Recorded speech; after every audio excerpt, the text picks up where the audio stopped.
ஆண்டுதோறும் மாரியம்மன் கோவில் பூசாரி கனவிலோ அல்லது பக்தர்களின் கனவிலோ வந்து தன் கணவரின் ஆத்மா குடியிருக்கும் முக்கொம்பு மரத்தின் திசையை சொல்வதாகவும் அதை நோக்கி சென்று அந்த மரத்தை கண்டுபிடித்து ஆச்சாரியை வச்சு முக்கொம்பு கம்பமாக மாற்றி பல பூஜை புரஸ்காரங்களை செய்து தேவியின் எதிரில் வந்து நெடுவார்கள்.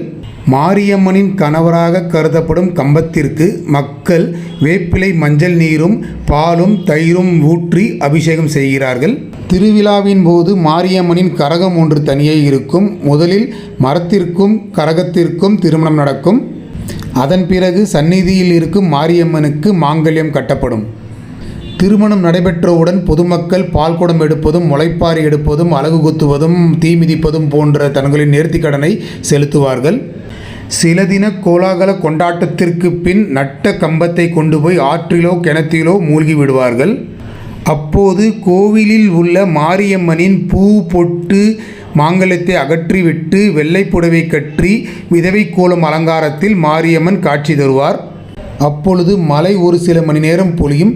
கணவரை விட்டு பிரிந்ததால் மாரியம்மன் அழுவதாக கருதப்படுகிறது.